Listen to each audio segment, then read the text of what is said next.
The reason you struggle might be that you didn't pay enough attention to your environment. The people around you, the way you organize your living space, and many other details in your environment greatly impact and have the potential to support or hinder your success in ways that are small but that accumulate over time. And we are social creatures. The people you spend time with have a massive subconscious influence on who we become, unless we become very conscious of this impact and we take control.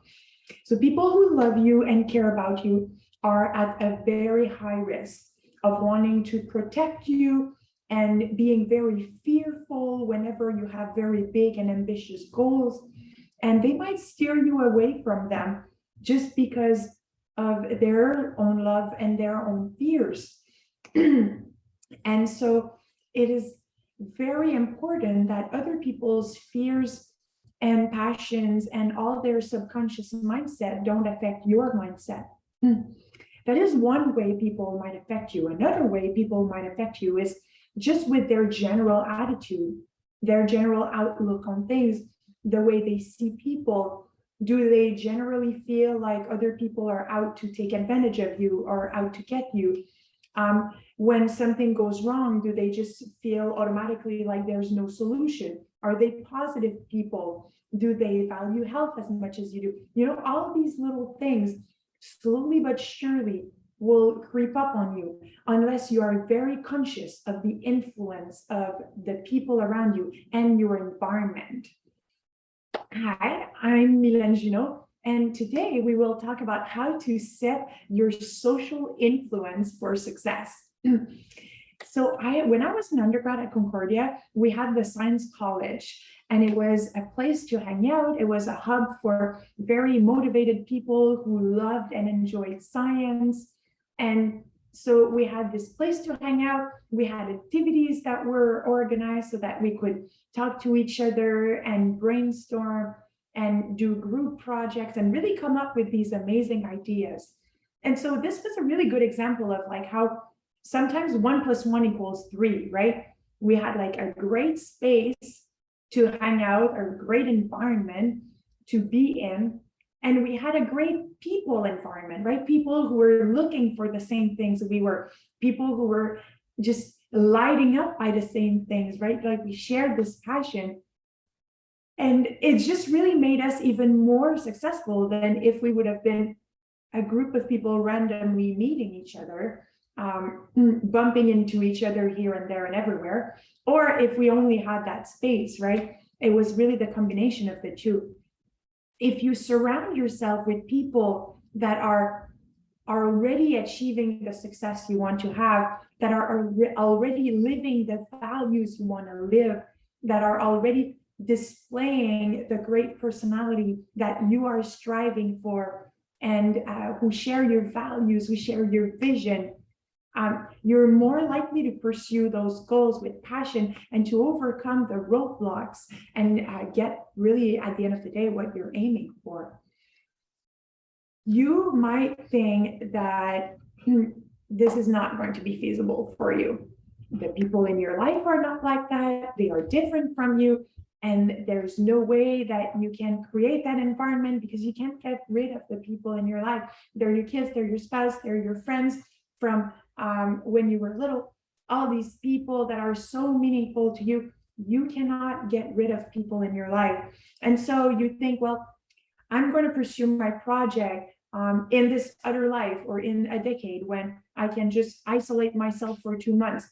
I will eat healthy one day, but I will have to avoid all the social gatherings and just be on my own journey alone. I will have to trek alone for a year in Europe with a backpack, which is great if that's your goal. But if you're waiting for these moments of isolation to be your best self, to create this vision for you, you're just always waiting for the next excuse or for the next opportunity. But you can create a lot of this right now. So I have great news for you.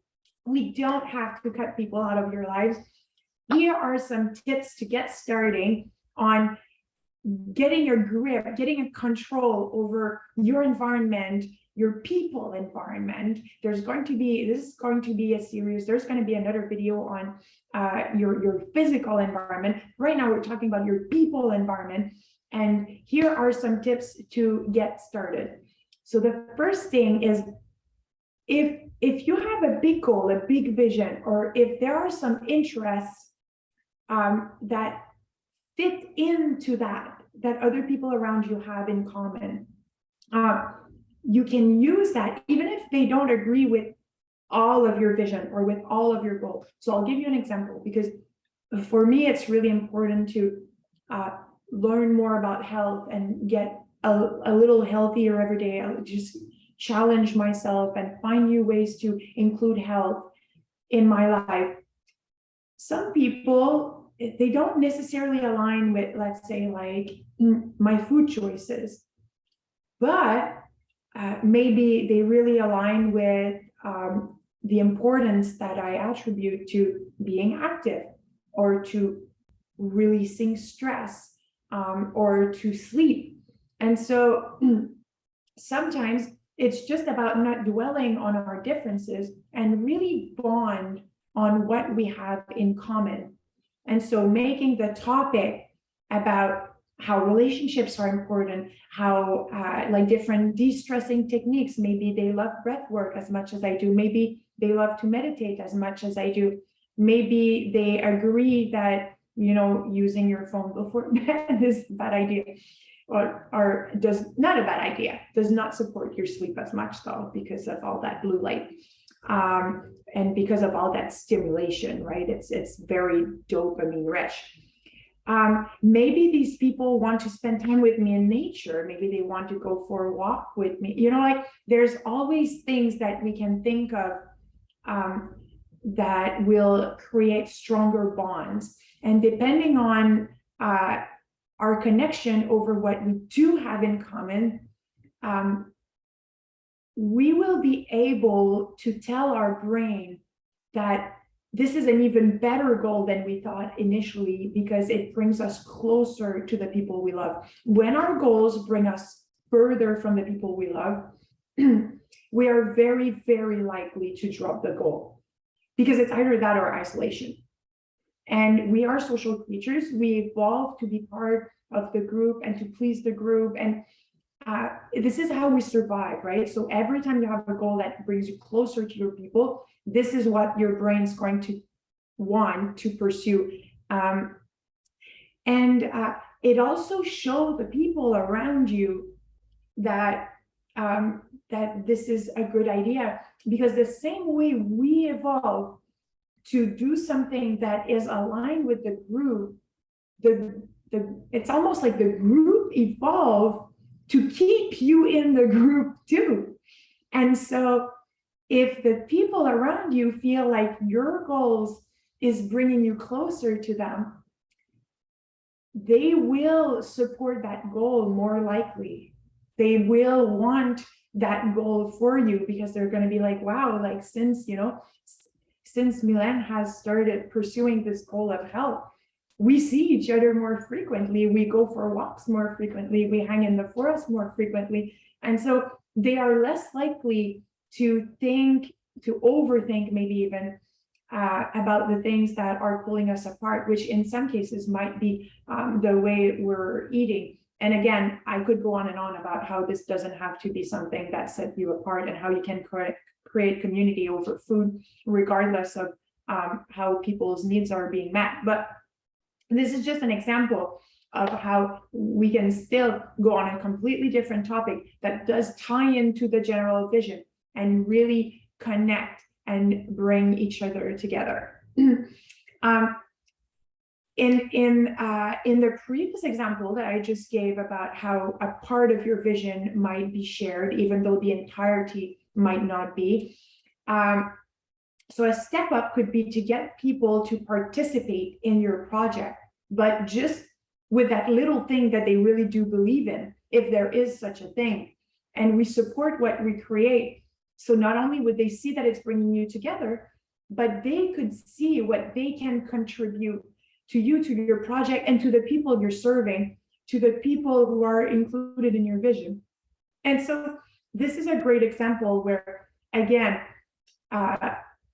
building community and creating this positive people environment by being engaged together. What you can also do is make sure that you plan time. I'm sure in your environment there are some people who are more aligned, who are more positive. The happier we are, the more effective we are, the more we pursue our goals, the more productive we are, the more successful we are. So if there are people in your environment that are already either pursuing similar goals or just have a more positive outlook, like I said, maybe it's a personality trait that you want to embody, just by making sure that there is time in your schedule to nourish that, to spend time with those people that are aligned with you, and to really just get those good juices going, is going to make a massive difference. Another thing that can be helpful is going to events, or even sometimes just listening. I mean, we're in this era of internet, listening to an event, something like that, that is giving you exposure, giving you an increased exposure to social interactions that are in the direction of your goals, that are with people who are more positive, who show the values that you're striving for, really something that is aligned. Even if you're not in person, it's still going to have an effect. It's even better if you're in person and you're having this live interaction with people. Even if you don't talk, right? Like even if you go to these events, or if you sign up for these workshops and things like that, and you just listen to other people, it's going to affect your brain. Seeing and interacting with people that embody what you want to be all about is going to affect your brain. You're going to immerse yourself in that. Listening to audiobooks might be even a great way to start, or podcasts, or online videos and things like that, and really just immersing yourself in this culture of people who are a higher achiever, who are positive, who believe that you can, who have done what you want to do, who have tips and tricks, who are solution oriented. Just really going in there and learning with these people, even if it's just through an audiobook or something like that, just cherishing those moments where you feel like it's real, like it's possible, like other people have done it, like you can, is really going to matter, even if they're not direct interactions with people in your circle.